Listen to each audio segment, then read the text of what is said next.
sa mga nag-doubt kung magtatagal kami o hindi, huwag kayong mag-alala, nag-doubt din naman kami. Siyempre, diba, hindi naman sa lahat ng start ng relationship, iisipin mo kung kayo na forever. Siyempre, gusto namin na kami forever, pero sa dinami-dami ng pagdadaanan pa namin, hindi natin alam kung anong mangyayari. Pero yun nga, nag-decide na kami na mag-settle down. And, yun, sana tuloy-tuloy din ito. And alam ko, with God's help, and siyempre sa support ng friends, ng family, kakayanin namin kahit anong dumating sa buhay namin. Yun, thank you ulit. And sana kahit madagdagan, mabawasan, kapag matatanda na tayo, kita-kita pa rin tayo. Ayun, saka ngayon pa nagpapasalamat ako na kakanta kayo sa wedding. Sobrang special yun. Kahit, alam niyo yun, kapag naririnig ko nga kayo, kahit medyo minsan parang feeling ko hindi nagbe-blend, pero iba talaga yung dating na yung mga ka-choir ko yung kakanta sa special day. Ay, pag narinig ko nga minsan, nagpo-umiyak kasi sabi ko, hindi, sana. Mamaya wala nang impact sa akin sa December. Ayos lang mag-practice. Naiinis ka lang kaya hindi ko pa yun Yun yung pagkagawin ko. Ang tagal ko pinagplan mo Ayun, salamat ng sobra. Pero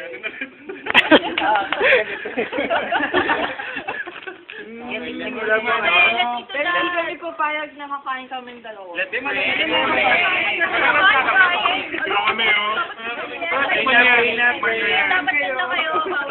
natin yung table. Tara, kumain tayo. Kain na, kumain na kami na. Pray muna, pray. Pray. Let us come before Lord, in the name of the Father, the Son, the Holy Spirit. Lord, we thank you for this wonderful evening. Thank you, Lord God, for gathering sa lahat kami na nandito ngayon.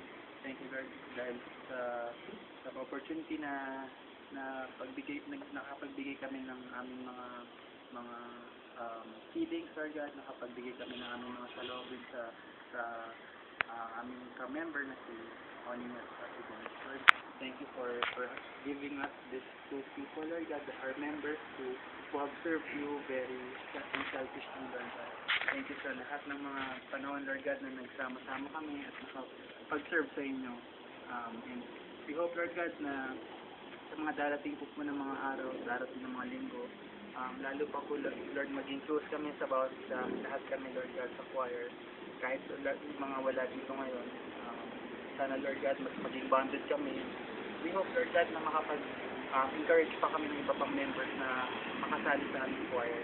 Kahit, Lord God, maliit lang ang aming ginagawa ang contribution, we know, Lord God, na galing sa puso namin naman ang service na to. And Lord, we just want to lift you up, Lord God, ninyo at saka si Dennis, Lord God, sa inyo. Sa lahat ng mga preparations, lahat po ng mga struggles, lahat po ng mga trials na dadating sa buhay nila. Especially, Lord God, sa pag-prepare for their wedding day, sana po gabayan niyo sila, bigyan niyo sila ng strength, bigyan niyo sila ng wisdom, ng knowledge para magawa lahat ng mga kailangan nilang gawin, para maging maayos ang lahat.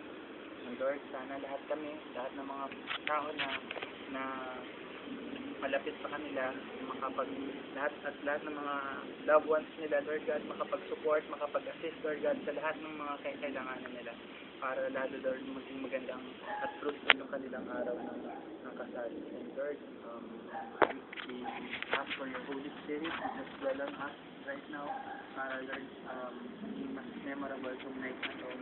Sana, Lord, sa meal na aming kakainin, nourish us for thank you, Lord, for the people who prepared the food. Thank you, Lord, sa resources, financial resources sa aming choir fund at naging possible itong thank you, Lord, sa lahat ng mga tao na gumagalaw, Lord God, sa background, lahat ng mga tao na naging instrumental para sa darating na wedding day. Thank you, Lord.